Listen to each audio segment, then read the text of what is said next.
दो चीज़ है। श्रुतलेख क्या काम आता है कि इसके पास या गया हमेशा थोड़ा दूर है, तो फिर अगली लाइन में वो दूरी बराबर कर लो। टे हो, ठे हो, डे हो, ढे हो, अणे हो, इनसे पहले अगर से आएगा तो वो यही से आएगा, यही। लेकिन कुछ नए पढ़े लिखे लोग हैं ना, वो अपने धर्म से विमुख होते हैं और सचमुच वाला जो पीपल का पेड़ उसमें पानी डालते हैं तो कहते हैं अंधविश्वासी हो। हद हो गई लोगों की। आप कहोगे दुकान बंद कर दी, इसकी बजाय आप बोलोगे कि दुकान मंगल कर दी, तो इसमें आपका नुकसान क्या बताओ? माता पिता के चरण छूते हैं तो इसमें घाटा क्या है? तो इस परंपरा को छोड़ दें क्या? नहीं। दिक्कत क्या है? निभाओ। मतलब श्रवण भी नहीं बना और मंदिर में जाना भी छोड़ दिया उनकी बातों को लेकर। वो तो जाते थे हाय डैड हाय मॉम, और कवि उनका वर्णन करना चाहता है तो कवि भावुक होते हैं तो वो लिखते हैं कि प्रकृति जैसे रो रही हो। विशेषण होते हैं विशेषता दिखाने वाले, और जिसकी दिखाते हैं उसको विशेषण कह देते हैं।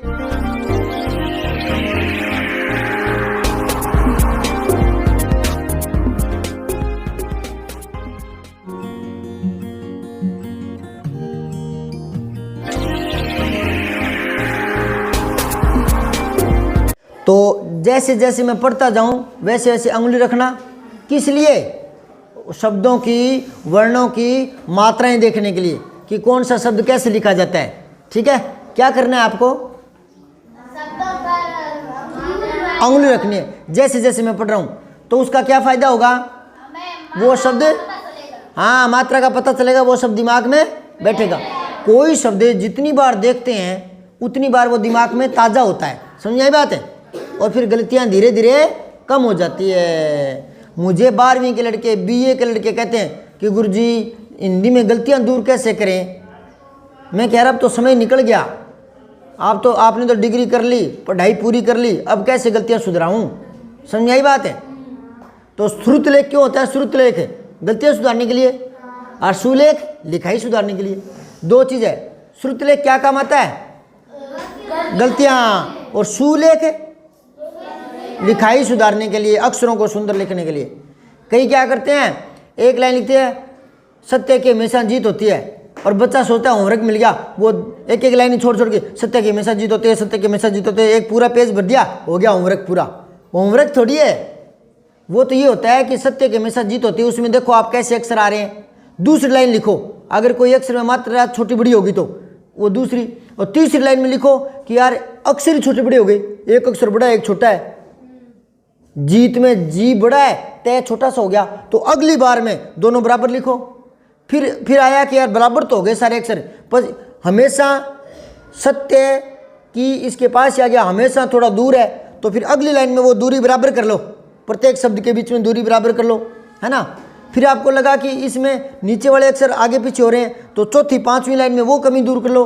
धीरे धीरे लास्ट लाइन आती है, 10वीं या 11वीं लाइन, 12वीं लाइन आती है, तब तक तो वो सुंदर होनी चाहिए, इसलिए होता है सुलेख।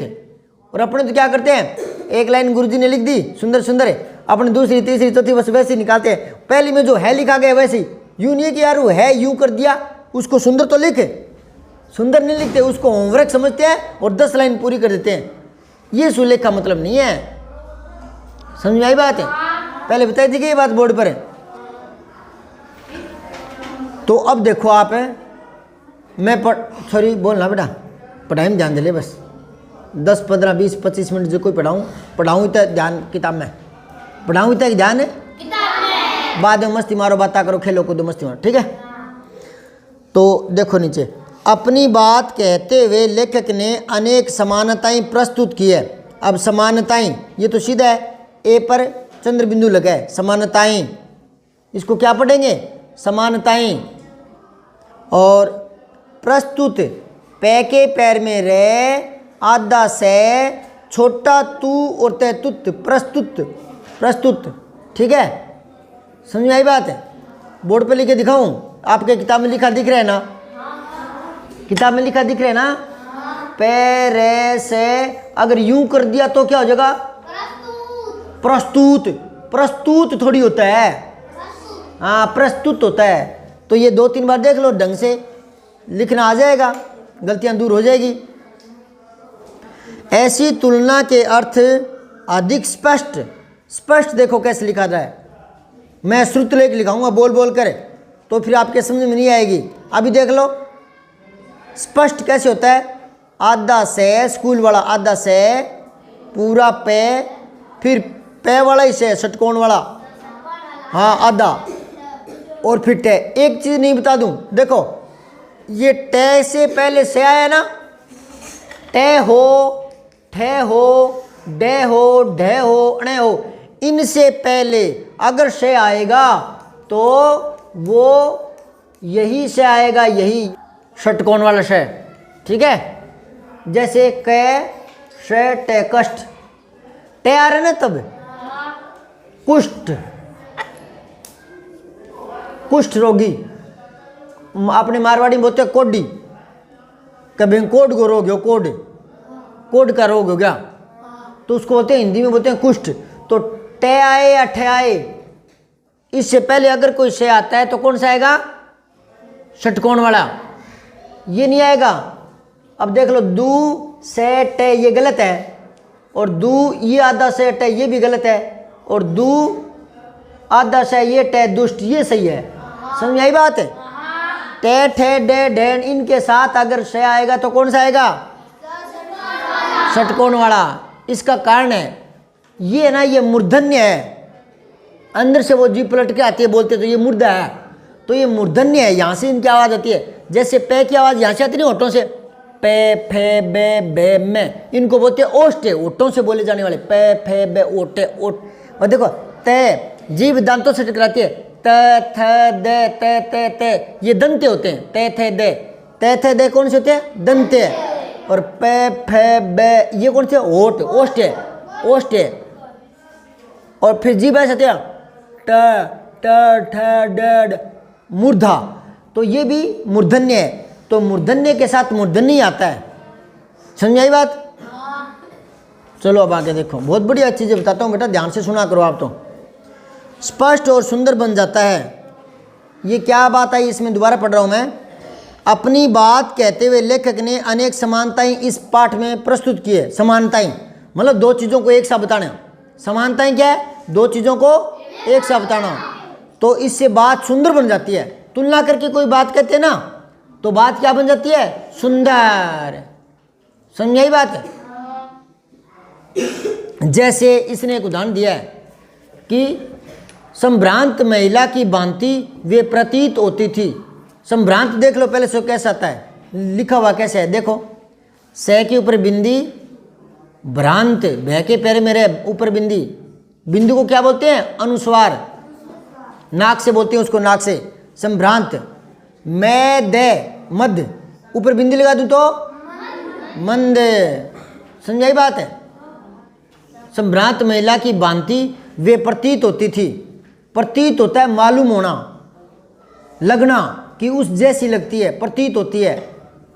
प्रतीत देख लो कैसे लिखा जाता है, पै के पैर में रह, किताब में देखो, किताब में पै के पैर में रह, बड़ी ती और तय, प्रतीत।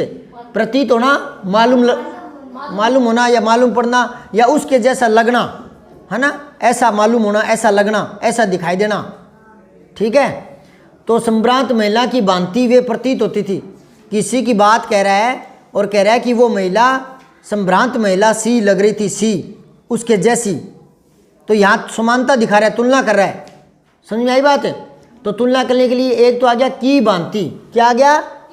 तुलना करने के लिए या समानता दिखाने के लिए एक तो आता है सा, से, सी, ये आते हैं। ठीक है, और एक आता है की भांति, की भांति, एक आता है की तरह, ठीक है, या जैसा, के जैसा।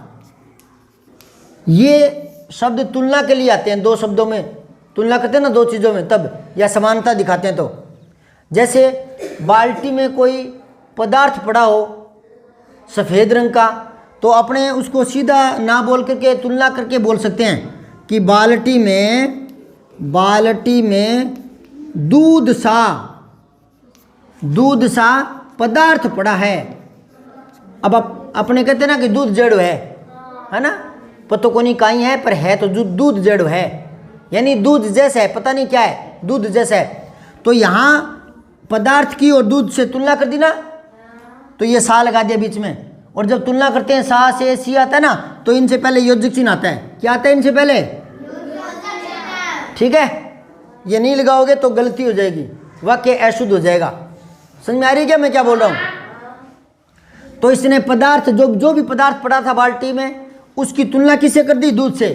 तो दो चीज़ों में तुलना करते हैं तो बात कहने में थोड़ा नयापन आ जाता है, सुंदरता आ जाती है, यही कह रहा है वो। समझ में आई बात?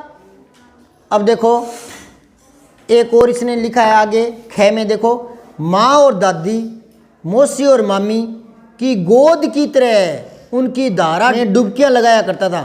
की तरह आगे ना मैंने ये बताया था ना, की तरह भी आता है, तो ये शब्द तुलना के लिए आते हैं। अब वो कह रहे हैं आप भी ऐसे 5 वाक्य बनाओ तुलनात्मक, 5 वाक्य। पहले तो किताब में ढूंढो, इसी पाठ में ढूंढो, फटाफट देखो। संभ्रांत महिला की भांति, ये तो प्रश्न में आया ही है। इसके अलावा देखो दूसरा, अच्छा इसमें है नहीं तो आप ऐसा करो, कोई बात नहीं है, इसमें नहीं है तो आप वैसे ही कोई वाक्य बनाओ जिनमें ये आने चाहिए, सा से सी आना चाहिए, की भांति आना चाहिए, की तरह आना चाहिए, जैसा आना चाहिए। ये की भांति कौन बनाएगा बताओ?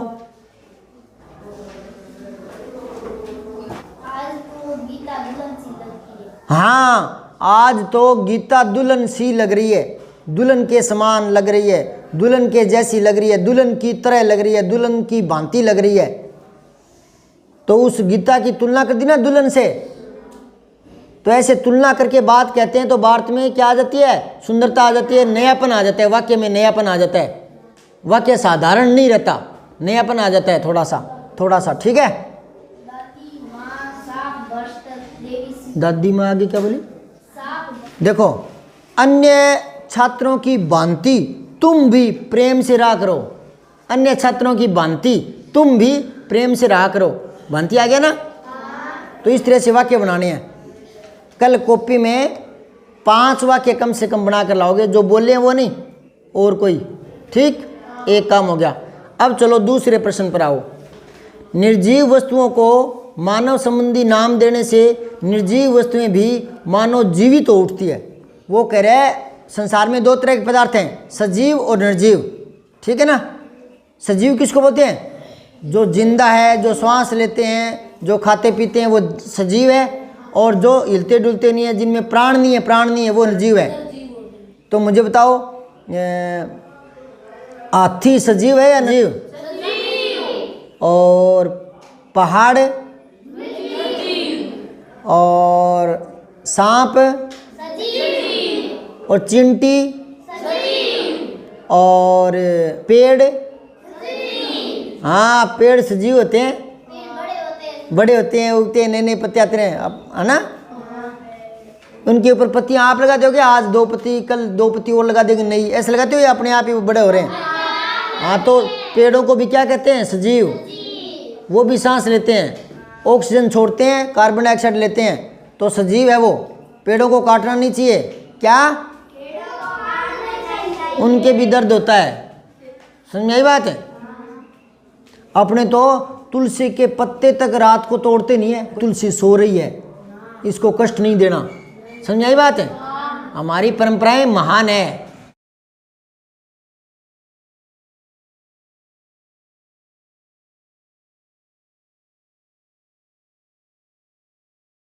समझ गए?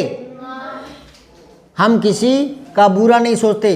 वसुधैव कुटुंबकम, पूरा पृथ्वी ही हमारा परिवार है, ऐसी भावनाएं हैं हमारे धर्म में। ठीक है ना? भारतीय संस्कृति महान है जिसमें ऐसी परंपराएं हैं। हम तो किसी के लिए बुरा सोचते नहीं, बोलते नहीं। कोई शुभ काम के लिए जा रहा है तो हम ये कभी नहीं कहते कहाँ जा रहे हो, कट्ठा जावे, ये कट्ठा नहीं बोलते ना? नहीं। या तो बोलते हैं सिद्ध। हाँ, समझाई बात है? हमारे यहाँ दुकानदार दुकान को शाम को बंद करते हैं तो बंद नहीं बोलते, दुकान बंद पड़ी है, ये गंदा शब्द है। बंद का मतलब होता है लॉक, सीज करना, वो बंद नहीं बोलते, वो कहते हैं मंगल, दुकान मंगल कर दी। मतलब हर काम में शुभ शब्द बोलते हैं हम, शुभ शब्द, मंगल मतलब शुभ। तो ऐसी हमारी संस्कृति है, हमारी परंपराएं हैं। ठीक है? कई लोग हैं ना आजकल के नए पढ़े लिखे लोग, और क्या कहते हैं ये अंधविश्वास है। जैसे कोई पीपल में पानी डाल रहा है ना, कह रहे अंधविश्वास है। अरे हद हो गई, पेड़ में पानी डालना अंधविश्वास है क्या? है तो रहने दो, हम तो डालेंगे, पूजेंगे पेड़ को। पीपल को क्यों पूजते हैं? क्योंकि वो अन्य पेड़ों से उत्कृष्ट है, बढ़िया है, क्योंकि वो रात को भी ऑक्सीजन देता है, दिन में तो देता ही देता है, रात को भी देता है। तो ये हमारे बुजुर्गों ने परंपरा शुरू की थी भी किसी न किसी तरह से पीपल में पानी डालते रहो। ऐसे लोग नहीं डाले, है ना, तो उनको किसी बात से डराया गया कि पाप लगेगा, है ना, इसमें डालो पुण्य होगा। तो भले ही पाप पुण्य की अवधारणा से सही, कैसे सही, वो पानी डालने की परंपरा, उसका महत्व तो बताया ना पीपल का। लेकिन कुछ नए पढ़े लिखे लोग हैं ना, वो अपने धर्म से विमुख होते हैं, उनकी ये समझ में नहीं आती। क्रिसमस बना देंगे नकली पेड़ के आगे दीपक जला लेंगे, अगरबत्ती जला लेंगे, और सचमुच वाला जो पीपल का पेड़ है उसमें पानी डालते हैं तो कहते हैं अंधविश्वासी हो। हद हो गई लोगों की। समझ में आ रही बात है? अपनी परंपराओं को बनाए रखो। यहां मैं 3 बातें बता रहा हूं, सबके लिए 3 बातें बता रहा हूं। देखो, अगर हमारी परंपराओं में कुछ दोष है और वो हानिकारक है तो उनको छोड़ दो। जैसे मान लो कोई बच्चा है, उसको चक्कर आ गया, मुंह में झाग आ गए, वो ऐसे तड़फ रहा है ना, तो मोर की पंख लाना, हाथ के बांधना, बभूती लगाना आ रही है ना, तो ये ऐसे मत करो, उसको डॉक्टर के पास ले जाओ, है ना, कि ये झाड़ा लगाओ, वो लगाओ, ठीक है। चलो आपकी कोई मान्यता है, झाड़ा जोड़ा लगाते रहो, कुछ मंत्र पढ़ते रहो, लेकिन डॉक्टर के पास जाने के लिए साधन तो करो। एक को किसी को भेज दो कि लाओ जीप किराया करके लाओ, गाड़ी लाओ, है ना, तो डॉक्टर के पास भी पहुंचा दो। आप अपने देवता का स्मरण करते हो तो करो। देवता ये नहीं कहते कि इसको हॉस्पिटल मत लगा, मत भेज, तो आप उसको डॉक्टर के पास तो ले जाओ, साथ साथ में भगवान का नाम स्मरण करो, तो क्या दिक्कत है, करो, एक आत्मबल मिलता है। समझ आई बात है? हाँ, तो ये जो परंपरा है अभी झाड़ फूंक करना है ना, इसमें नुकसान हो सकता है किसी की जान का, डॉक्टर के पास नहीं ले जाएंगे तो, है ना, तो ये मूर्खता है। ऐसे अंधविश्वासों को छोड़ दो, ठीक है। अब दूसरी बात है, जो हमारी परंपराएं उपयोगी है उनको निभाते रहो। समझ आई बात है? तो 2 बातें बताइए, जो अनुपयोगी हो गई है, जो नुकसान करती है, उनको तो छोड़ दो, और जो उपयोगी है उनको अपनाए रखो। अब तीसरी बात हो जाती है, ना ही तो उपयोगी आए ना ही बेकार, मतलब नुकसान भी नहीं करती और उपयोगी भी नहीं है, तो क्या करें बताओ? छोड़ दें या अपनाएं? छोड़ दें। क्यों? क्या नुकसान है? आप कहोगे दुकान बंद कर दी, इसकी बजाय आप बोलोगे कि दुकान मंगल कर दी, तो इसमें आपका नुकसान क्या बताओ? तो ये बंद करना क्यों बोलते हो? जब इस शब्द में इतनी सुंदरता नहीं है तो मंगल करने में सुंदरता है, तो मंगल बोलो ना, क्या दिक्कत आ रही है उसमें? नुकसान क्या है बताओ? अगर पीपल की पूजा करके उसमें पानी डाल दोगे तो नुकसान बताओ मुझे, तो क्या है? तो नुकसान नहीं है और लाभ भी नहीं है। लाभ तो है ही, वो पेड़ हरा रहेगा, लाभ तो है ही, वो पेड़ हराएगा कि नहीं रहेगा? तो उसको क्या करो? अपनाए रखो। उसको क्या करना है? मतलब है जो परंपराएं काम की है उनको तो निभाओ, नुकसान करती है उनको छोड़ दो, और जो नुकसान करती नहीं और ज़्यादा काम की भी नहीं है उनको अपनाए रखो। क्यों? इसलिए अपनाए रखो कि हमारे साथ काम तो आवे को नहीं, फिर क्यों अपनावा? काम नहीं आवे नहीं तो भी अपना ले, कि हमारे साथ क्यों? क्योंकि वो हमारी परंपरा का हिस्सा है, हमारे दादा परदादा उनको मानते रहे हैं। जैसे आप किसी भी शुभ काम के लिए जाते हो तो बड़े बुजुर्गों का आशीर्वाद लेकर जाते हो, है ना, भी वो शुभ काम हो या नहीं हो, लेकिन हमारी शुरुआत हम आशीर्वाद लेके जाते हैं ना, माता पिता के चरण छूते हैं, तो इसमें घाटा क्या है? तो इस परंपरा को छोड़ दें क्या? दिक्कत क्या है? निभाओ, निभाते रहो भाई। क्यों? क्योंकि ये हमारी परंपरा का हिस्सा है। अब कुछ लोग क्या कहते हैं कि किसी शुभ काम के लिए जाओ तो थोड़ा दही का चम्मच लेकर जाओ, दही चाट कर जाओ, दही खा कर जाओ, है ना, काम शुभ होता है। चलो शुभ हो ना हो, लेकिन मुझे ये बताओ, किसी अच्छे काम के लिए जाते समय अगर मुंह में थोड़ा दही डाल लिया तो कहते हैं अंधविश्वास है, छोड़ दो इनको, कुछ नहीं है। अरे तेरा नुकसान क्या है? तो शुभ काम के लिए जो हमारे बुजुर्गों ने हमारी परंपराएं बना रखी उनको छोड़ क्यों रहे हो? एक ही चीज छोड़ो जो नुकसानकारक है, बाकी सारी अपनाए रखो। समझ आई बात? क्योंकि हमें अपनी संस्कृति को भी जिंदा रखना है। अब देखो, दूसरे धर्म के लोग अपने धर्म का प्रचार करते हैं, कई बार वीडियो पर फेसबुक पर देखते हैं ना। मैं ये नहीं कहता कि आप हिंदू धर्म का होकर के दूसरे धर्म को बरगलाओ, नहीं, आप अपने अपने धर्म को मानो आपकी मुस्लिम धर्म में श्रद्धा है, आप उसको अपनाओ, ईसाई धर्म में आप उसको अपनाओ, हमारी हिंदू धर्म में हम हिंदू धर्म को अपनाते हैं। आप अपनी अपनी परंपरा निभाओ ना, दूसरे धर्मों का आदर करो, दूसरे धर्मों का क्या करो, और अपने भी धर्म का सम्मान करो, किसी को बरगलाओ मत। समझ आई बात है? अब कई लोगों ने क्या किया कि हिंदू धर्म को तोड़ना है, कोई साजिश चलती होगी तो वो क्या करते हैं, इसमें जो छोटी मोटी बुराई है ना, उन बुराइयों को अंधविश्वास का नाम दे दे करके और लोगों का मोह भंग कर रहे हैं। हिंदू धर्म इतना महान धर्म है जिसकी महानता सिद्ध की थी स्वामी विवेकानंद ने शिकागो में, अमेरिका में विश्व धर्म सम्मेलन हुआ था, कि अच्छाइयों को बताया था। हाँ, कुछ विसंगतियाँ आती है, वो तो आती है प्रकृति के साथ। यहाँ पानी रखेंगे 5-6 महीने बाद उसमें कीड़े नहीं पड़ जाएंगे, तो विसंगतियाँ तो हर चीज़ में आ जाती है। हमें बुराइयाँ नहीं आ जाती है, लेकिन उसको करें क्या, सुधारना चाहिए। क्या करना चाहिए? अब लोगों ने क्या किया कि इनमें ना फूट डालो और कहो कि हिंदू धर्म में तो अंधविश्वास है, ये है वो है, ताकि वो लोग इस पर श्रद्धा कम रखेंगे, पूजा पाठ छोड़ देंगे, है ना, कि मूर्ति पूजा में क्या रखा है, तो लोग मूर्ति पूजा छोड़ देंगे। और तो मूर्ति पूजा ना करोगे तो क्या करोगे भी, वो समय कहाँ निकालोगे? 24 घंटे में से जो 5 मिनट 10 मिनट पूजा में करते थे, वो समय कहाँ निकालोगे? क्या करोगे उस समय का? और अगर उस समय में 5 मिनट पूजा कर ली तो क्या होगा? पर वो उस नाम से लोग भ्रमित हो जाते हैं कि मूर्ति में क्या रखा है, मूर्ति पूजा में क्या रखा है, तो लोग इससे विमुख हो गए। और कुछ लोग पक्के आस्थावादी थे, वो नहीं टूट रहे थे, तो उनको तोड़ने के लिए नई टेक्निक अपनाई, नई बातें। वो क्या करने लगे, उसके साथ एक नई भावात्मक बातें जोड़ दी, भावात्मक, कि मंदिर में क्या है, माता पिता को पूजो, मंदिरों में क्या पड़ा है। और लोगों ने फिर क्या है सोचे, हाँ सही बात कह रहा है, मंदिरों में क्या रखा है, माता पिता है भगवान तो। अरे माता पिता के लिए तो तू श्रवण बन गया क्या? 7 तीर्थ करवा के ले आया क्या माता पिता को? मतलब श्रवण भी नहीं बना और मंदिर में जाना भी छोड़ दिया उनकी बातों को लेकर। अपनी परंपराओं को क्यों छोड़ रहे हो? अगर मंदिर में जाते हैं तो उसमें हमारे विचार वहाँ कुछ पल के लिए शुद्ध होते हैं, क्योंकि ये एक बहुत बड़ी बात है कि आप जिस माहौल में रहते हो ना, वैसे आपकी बुद्धि हो जाती है ना। समझ आई बात है?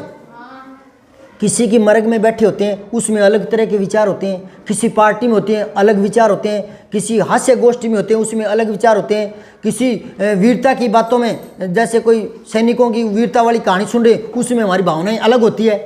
तो मंदिर में जाते हैं तो उसमें थोड़ी सी भावना शुद्ध हो जाती है ना। तो शुद्ध भावना से थोड़ा स्मरण करते हैं तो बुद्धि तो कम से कम एकाग्र होती है, नहीं होती? भगवान मंदिर में है या नहीं, मूर्ति में है नहीं, ये अलग बात है, लेकिन वहां जाने से कुछ पल के लिए हमारी आत्मा, हमारे विचार थोड़े केंद्रित तो होते ना, केंद्रित तो बुराई क्या है, कुछ समय के लिए विचारों को केंद्रित करने के लिए एक स्थान पर अब आप करो, उससे क्या है, केंद्रित तो कहीं भी करो। अरे नहीं होती। आप टॉयलेट में जाके, जहाँ लेटरिन बैठते हैं वहां जाकर के बैठोगे तो वहां अच्छी बातों का स्मरण आएगा क्या? नहीं। कोई जगह का महत्व होता है कि नहीं होता? होता है कि नहीं होता? हर जगह का महत्व होता है। अब एक बात सुनो, जगह जगह की बात कर रहा हूं। एक घर में एक ही वो पानी की पाइप है, ऊपर टंकी रखी है, सभी जगह वही पानी आता है, ऊपर वाली टंकी का ही आता है। लेकिन जो टॉयलेट में पानी है वो तो आप टूटी चला करके वो तो नहीं पियोगे, पानी तो वही आता है ऊपर वाली टंकी का। तो ये जगह का महत्व होता है, हर जगह का। तो वो जगह पवित्रता के अर्थ में हमारी भावनाओं के साथ जुड़ी है, तो वहां बैठ कर थोड़ा ध्यान करते हैं तो ध्यान एकाग्रचित होता है। अब रही बात है कि भगवान है, माता पिता, तो ठीक है। मैं कब कह रहा हूं, अगर आप 15 मिनट 10 मिनट अगर आप मंदिर में जाके आ गए, पूजा पाठ करके आ गए, तो उससे आपका समय खराब हो गया क्या? नहीं।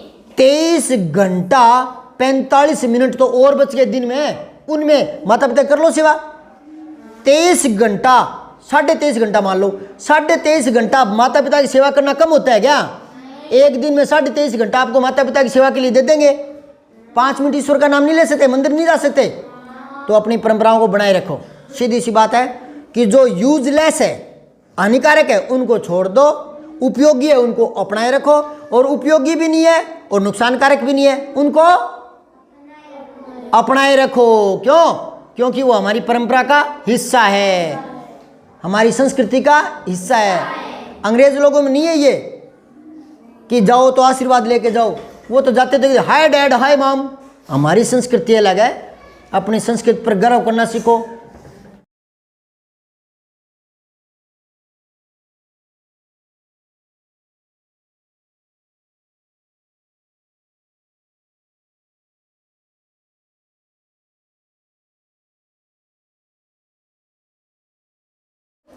चलो अपने दूसरा प्रश्न देखो। तो निर्जीव जो वस्तुएं हैं उन वस्तुओं में सजीव वस्तुओं की कल्पना दिखा दी जाती है या क्रियाकलाप दिखा दिए जाते हैं, तो वहाँ बात में सजीवता आ जाती है, उन निर्जीव चीज़ों में भी सजीवता आ जाती है। इसको मैं सरल शब्दों में समझा रहा हूँ इसी प्रश्न को। वो ये कह रहा है कि प्रकृति में जो निर्जीव चीज़ें हैं, है ना, उसमें वो चीज़ें दिखाना जो सजीव करते हैं, तो वो निर्जीव में भी सजीवता से आ जाती है। कैसे, सुनो। जैसे फूल खिल रहे हैं, उसको सीधा बताऊं पुष्प खिल रहे हैं, कलियां खिल रही है, तब तो वो साधारण बात है। और मैं कह दूं पुष्प मुस्कुरा रहे थे, तो मुस्कुराता कौन है? मानव, आदमी। और उसको कह दिया पुष्प या कलियां मुस्कुरा रही है, तो यूं लगता है जैसे कलियां भी सजीव हों। क्या लगता है? संजीव नहीं, सजीव, ऊपर बिंदी नहीं है। एक उदाहरण और देखो। हंसता कौन है? मानव। रोता कौन है? मानव। उदास कौन होता है? मानव। मुस्कुराता कौन है? मानव। अब ये चीजें प्रकृति के साथ जोड़ दें, निर्जीव चीजों के साथ, तो उनमें सजीवता आ जाती है, ये कह रहा है। समझ गए? अपने गाड़ी में बैठे होते हैं, ट्रेन में या बस में या जीप में, मोटरसाइकिल पर, तो पास वाले पेड़ पौधे पीछे जाते लगते हैं ना। गाड़ी में बैठे पीछे जाते लगते हैं ना। अगर उसमें कोई कवि कल्पना करे और बोले कि पेड़ पीछे भाग रहे थे, अब भागता कौन है? मानव। और वो कह पेड़ पौधे भाग रहे थे, तो यूं लगता है जैसे पेड़ पौधे जिंदा हो। भागना, जिंदा आदमी भागता है। तो ये कह रहा है प्रश्न में कि कई बार सजीव जो पदार्थ होते हैं, सजीव जो चीज होती है, उनकी बातें निर्जीव के साथ जोड़ते हैं, तो निर्जीव भी सजीव से लगते हैं, यूं कह रहा है। अब समझ आई? अरे सजीव की क्रियाकलाप करे नहीं, रोनो आठों में सो, ये निर्जीव में बतावा जिन्हें लागे जा निर्जीव भी सजीव बन गया। समझ गए? अच्छा, तो अब यहां मैं एक बात और जोड़ता हूं, इसने तो नहीं बताई, मैं जोड़ देता हूं, वो आपके 9वीं 10वीं 11वीं 12वीं में काम आएगी। देखो, अलंकार क्या होते हैं? बात को सुंदर कहना। अलंकार कर रहे थे कि मैंने एक दिन, हाँ, तो अलंकार मैंने क्या बताया था एक दिन, थोड़ा सा जानकारी दी थी कि अलंकार काव्य में सुंदरता लाते हैं। बात को विशिष्ट ढंग से कहना, सुंदरता लाना, वो अलंकार है। तो यहां देखो, प्रकृति की वस्तुओं में वो क्रियाकलाप दिखाना जो मानव करता है, वहां मानवीकरण अलंकार होता है। ये एक अलंकार का नाम बता दिया हमने, मानवीकरण। क्या? मानवीकरण अलंकार। वैसे मैंने आपको अलंकार के बारे में जानकारी दी थी। अलंकार होता है बात को विशिष्ट ढंग से कहना, नई शैली में कहना, बात को उत्कृष्ट तरीके से कहना। वो उत्कृष्ट तरीका क्या है? या तो शब्दों के माध्यम से या अर्थ के माध्यम से। तो शब्दों के माध्यम से तो जैसे बताया था ना, 3 बेर खाती है, वो 3 बेर खाती थी, तो बेर शब्द 2 बार आ गया, दोनों बार अर्थ अलग अलग है। और चारू चंद्र की चंचल किरणें, चै चै चै से है ना, कल कालिंदी कूल की कलित कला में केली, सारे शब्द कैसे जोड़ दिए? भगवान भक्तों की बुरी बित्ती बगाइए, सारे भय से जोड़ दिए। चंदू के चाचा ने चंदू की चाची को चांदनी चौक में चम्मच से चटनी चटाई, सारे चै से जोड़ दिए। तो ये नयापन आया कि नहीं आया? ये अक्षरों की वजह से, वर्णों की वजह से आ गया। तो चै चै चै से नयापन आया कि नहीं आया? तो उसमें अलंकार आ गया। और कौन सा है? वो है अनुप्रास। और मैं बता रहा हूँ मानवीकरण अलंकार। मानवीकरण कहाँ होता है? वो क्रियाकलाप जो मानव करता है वो प्रकृति में दिखा देना, वहां मानवीकरण अलंकार होता है। अब पौधे पीछे भाग रहे थे, इस लाइन में, इस पंक्ति में कौन सा अलंकार है? हाँ, पूरी प्रकृति ही उदास बैठी थी, तो कौन सा अलंकार है? हाँ, मानवीकरण। समझाई बात है? तो यहां ये कह रहा है, दोबारा देख लो एक बार, निर्जीव वस्तुओं को मानव संबंधी नाम देने से निर्जीव वस्तुएं भी मानव सजीव हो उठती है। लेखक ने इस पाठ में कई स्थानों पर ऐसे प्रयोग किए हैं। जैसे देखो, परंतु इस बार जब मैं हिमालय के कंधे पर चढ़ा, हिमालय के कंधे पर चढ़ा, हिमालय के कंधा होता है कोई? नहीं। कंधे किसके होते हैं? मानव के। और वो कह रहा है हिमालय के कंधों पर चढ़ गया, तो मतलब बात में नयापन आया कि नहीं आया? हाँ, नयापन लाने के लिए ऐसा करते हैं। क्या करते हैं? हाँ। दूसरा और देखो, काका कालेलकर ने नदियों को लोक माता कहा है। नदियों कोई माता थोड़ी होती है, माता तो वो होती है जो हमें जन्म देती है, लेकिन नदियों को भी माता कहना एक नयापन है, एक नयापन है। इससे वाक्य में क्या आ जाती है? उत्कृष्टता। ठीक है, तो आप भी ऐसे 5 वाक्य बनाकर लाओगे। 2-3 तो मैंने बता दिए। मैं तो गंगा मैया की गोद में बैठा हूं, तो गोद तो माँ की होती है, और वाक्य हमने क्या बना दिया? मैं तो गंगा मैया की गोद में बैठा हूं, तो ये क्या हो गया? तो इसमें क्या आ गई? नवीनता आ गई। कथन में, कथन में क्या आ गई? नवीनता आ गई। ऐसे ही नवीनता 1-2 वाक्य में और लाओ। अब अगला प्रश्न देखो, इसमें एक सारणी दी गई है। क्या दी गई है? ऊपर लिखा है विशेषण, दूसरी साइड लिखा है विशेष्य। तो ये कह रहा है कि इनको मिलाना है, विशेषण को विशेष्य से। विशेषण होते हैं विशेषता दिखाने वाले, और जिसकी दिखाते हैं उसको विशेष्य कह देते हैं। जैसे मीठा आम, तो मैं कह दूं मीठा, मीठा क्या? उसका विशेष्य क्या है? आम। तो जिसकी विशेषता दिखा रहा है वो विशेष्य होता है।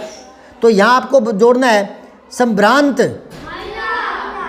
महिला, चंचल नदियाँ, समतल आंगन, घना, हाँ मूसलधार, मूसलधार, हाँ ये। तो ये जो है संभ्रांत, चंचल, समतल, घना, मूसलधार, ये तो विशेषण शब्द है, विशेषता बता रहे हैं। और जिन जिन की बता रहे हैं वो ऊपर क्या लिखा हुआ है? विशेष्य। अब आगे है द्वंद्व समास। समास क्या बताया था मैंने? 2 शब्दों को पास पास लाना, बीच की विभक्ति का लोप करना, यही बताया था, है ना? तो फिर यहाँ कह रहा है द्वंद्व समास, जिसमें योजक चिन्ह आता है और का लोप होता है, और दोनों विलोम शब्द होते हैं। प्रत्यक्ष विलोम हो तो भी ठीक है, और वैसे भी 2 अलग अलग शब्द हो तो भी, लेकिन बीच में और आता है, कई बार या भी आ जाता है। तो यहाँ इसने उदाहरण दिया है, जैसे राजा रानी, तो लिंग में विलोम है ना, एक पुल्लिंग है एक स्त्रीलिंग है। राजा रानी बीच में योजक चिन्ह है ना, और भी आता है ना राजा और रानी, तो ये द्वंद्व समास है। ऐसे ही आप कई शब्द खोजो, 2-3 मैं बनाता हूँ, फिर आप बनाना। दिन रात, अच्छा बुरा, अपना पराया, आते जाते, अन्न जल, दाल रोटी। तो इस प्रकार आपको 7 शब्द बना के लाने हैं कॉपी में, ठीक है, जिसमें योजक चिन्ह आना चाहिए और बीच में और आना चाहिए, ठीक है। अच्छा एक चीज और बता दी इसने 5वें प्रश्न में, देखो नदी को उल्टा लिखने से दीन हो जाता है, यानी नदी। ये देखो नदी, अब ये नदी है, इसको उल्टते हैं, ये बाद में लाते हैं, तो ये यहाँ लाएंगे तो क्या हो जाएगा? दीन। तो ऐसे ही आप कोई शब्द बनाओ, लेकिन वो सार्थक होना चाहिए, उसका अर्थ निकलना चाहिए। दया, दया याद, हाँ दया तो याद है ना, बला लाभ, भय ला तो लाभ है। ऐसे आपको 10 शब्द बना के लाने हैं घर से, ठीक है। अच्छा 6ठा प्रश्न देखो, इसमें क्या कह रहे हैं? कई बार समय के साथ नाम बदल जाते हैं, समय के साथ नाम बदल जाते हैं, है ना। समय के साथ शब्द भी बदलते हैं, शब्द जैसे दुग्ध दुग्ध दूध दूध, रात्रि रात्रि रात्रि रात, हस्त हस्त हस्त हाथ, ये शब्द भी बदल जाते हैं। और कई बार दूसरी चीज़ों के नाम भी बदल जाते हैं समय के साथ, है ना। तो अब देखो ये कह रहा है कि बेतवा नदी का नाम पहले था वेत्रवती। तो ऐसे ही आपको भी कुछ नाम ये बदले हुए बताने हैं। तो जैसे अजमेर, पहले नाम था अजय मेरू, अब बदला हुआ नाम क्या है? अजमेर। बनारस का क्या है? वाराणसी। हाँ इस तरह से, ठीक है। अब 7वां प्रश्न देखो, एक प्रश्न है, ध्यान से देखो एक लाइन। उनके ख्याल में शायद ही ये बात आए, उनके विचार में, कि बूढ़े हिमालय की गोद में बच्चियां बनकर ये कैसे खेला करती है। शायद ही दिमाग में आए, मतलब नहीं आएगा। तो यहाँ जो ही लगाया है वो नहीं के अर्थ में लगाया है। दोबारा सुनो, वो कह रहा है ही नहीं के अर्थ में आया है, ये एक अलग ही प्रयोग है। पहले मैं आपको ही का प्रयोग एक और बता रहा हूँ, वो सुनो। देखो बेटा, ये वाक्य में ही भी आते हैं ना, ये यूं ही नहीं आते, इनका कोई अर्थ निकलता है। देखो इधर, यह काम राम कर सकता है। ध्यान से सुनो, गौर करना, नई बात बता रहा हूं। यह काम राम कर सकता है। कोई काम है, जैसे मान लीजिए बोरी उठाकर बाहर रखनी है, कोई भी काम है, तो अपने कहेंगे कि यह काम राम कर सकता है। तो ये साधारण बात बताइए मैंने कि ये काम राम कर सकता है, मतलब मैंने राम की सामर्थ्य बता दी, राम की ताकत बता दी, ये कर सकता है कि नहीं कर सकता। मैंने बता दिया कि ये काम राम कर सकता है, ठीक है ना। दूसरे कर सकते हैं नहीं कर सकते मुझे मतलब नहीं है, मैंने राम का बता दिया कि राम कर सकता है, साधारण बात बता दिया आपको। अब मैं यहां लिख दूं यह काम राम ही कर सकता है, इसका मतलब निकल गया दूसरे नहीं कर सकते। दोबारा देखो पढ़ करके, यह काम राम ही कर सकता है। इसका अर्थ क्या हुआ? मैं दो बार बोल रहा हूं, यह काम राम कर सकता है, तो मतलब मैंने बता दिया कि राम कर सकता है। और मैं कह दूं यह काम राम ही कर सकता है, मतलब दूसरे नहीं कर सकते। समझ आई क्या? तो ये ही बेकार में नहीं लगाया, इसका अलग अर्थ दिखा दिया। इसका अलग अर्थ है, पहले तो इतना ही कहा था कि ये काम राम कर सकता है, और मैं कहती राम ही कर सकता है, मतलब दूसरे नहीं कर सकते। हाँ। अब इस ही को हटाता हूं मैं और ये लगा देता हूं भी। अब देखो इसका क्या मतलब निकल गया, यह काम राम भी कर सकता है, मतलब दूसरे तो कर ही सकते हैं, ये भी पीछे नहीं है, ये भी कर देगा। नहीं ध्यान में आई क्या? तो ये ही भी बेकार में नहीं आते, इनके अपने अर्थ होते हैं। लेकिन ये जो किताब में आपने अभी पढ़ा है उसमें नई बात बताई है। उसमें कहा है कि ही है ना, ही ये नहीं के अर्थ में भी आता है, ये नई बात है। देखो ही का कभी नहीं अर्थ निकलता है क्या? लेकिन निकल गया। ये देखो मैं एक दूसरा वाक्य बना के बताता हूं, ही का नहीं अर्थ दिखाऊं। ही का नहीं, देखो पानी का ये कैन शायद ही कोई उठा सके, तो मतलब कोई उठा नहीं पाएगा, तो नहीं आ रहा ना कि ये काम शायद ही कोई कर सके, शायद ही कर सके। ही आ गया ना, शायद ही कर सके, मतलब नहीं कर पाएंगे, तो ही का नहीं अर्थ निकल रहा है ना। हैं? इस पेड़ पर शायद ही कोई चढ़ सके, मतलब नहीं चढ़ पाएगा, तो नहीं का अर्थ आ रहा है ना। यूं कि एक साथ 10 लड्डू शायद ही कोई खा सके, शायद यानी नहीं खा पाएगा, तो नहीं अर्थ आ रहा है ना ही का। तो ये कह रहा है कि उपयुक्त पंक्ति में ही का प्रयोग नकारात्मक अर्थ दे रहा है, नकारात्मक नहीं वाला। एक नई बात और है, वो देख लो लास्ट में। दूसरे में देखो, इसी प्रकार नकारात्मक प्रश्नवाचक वाक्य है, नकारात्मक प्रश्नवाचक है जिसमें प्रश्न पूछा जाता है, नकारात्मक होता है जिसमें नहीं आए। तो नकारात्मक प्रश्नवाचक वाक्य है, कई बार नहीं के अर्थ में इस्तेमाल नहीं होते। जैसे देखो, महात्मा गांधी को कौन नहीं जानता?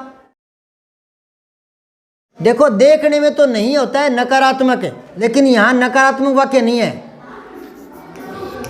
महात्मा गांधी को कौन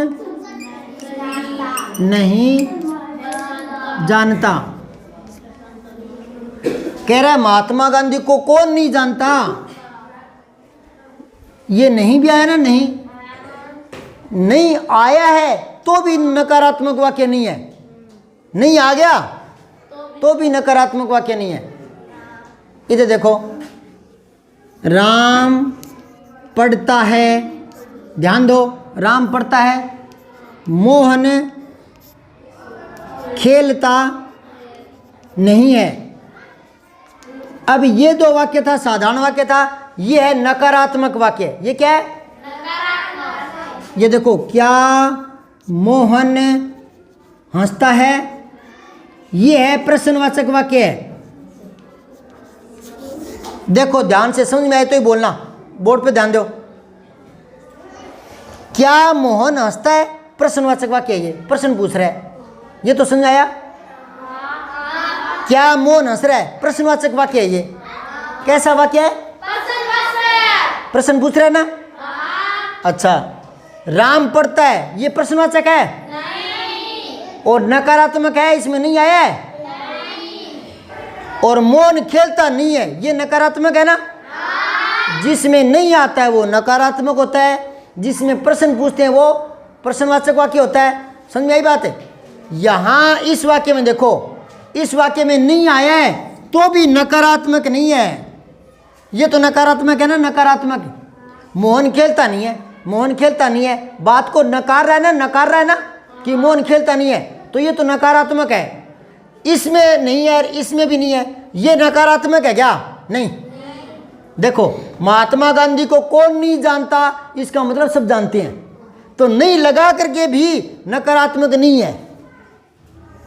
तो यहां इस प्रश्न में दो बातें थी, वो दोनों बातें लास्ट में दोबारा दोहरा रहा हूं। कई बार ही नहीं का अर्थ दिखाता है, कई बार ही क्या दिखाता है? नहीं का। हाँ, कि शायद ही कोई ये बात जानता हो, यानी नहीं जानता, ही लगाते ही नहीं आ जाता है। और कई बार नहीं होता है तो भी नकारात्मक नहीं होता, जैसे महात्मा गांधी को कौन नहीं जानता, तो यहां नहीं है तो भी नकारात्मक नहीं है, ये है। तो इस तरह के आपको 3-3 वाक्य, दोनों के, ही के और नहीं के, 3-3 वाक्य बनाकर लाने हैं कॉपी पर। आज कितना काम दे दिया मैंने, आज ज़्यादा काम दे दिया थोड़ा सा, है ना, क्योंकि कल की छुट्टी थी ना, इसलिए आज थोड़ा ज़्यादा काम दे दिया। तो क्या क्या काम दिया वो देख लो, दोबारा सोच लो। एक तो ही से और नहीं से 3-3 वाक्य बना के लाने हैं। एक ये नदी, दीन, इसको पलटने वाले जो अलग शब्द बनते हैं वो बना के लाने 5-7, और द्वंद्व समास के 7-8 उदाहरण लिखे लाने हैं। ठीक है, एक वो तुलना वाले ना, भांति की तरह, एक वो बना के लाने हैं। तो कल ये मैं आपकी कॉपी में चेक करूँगा।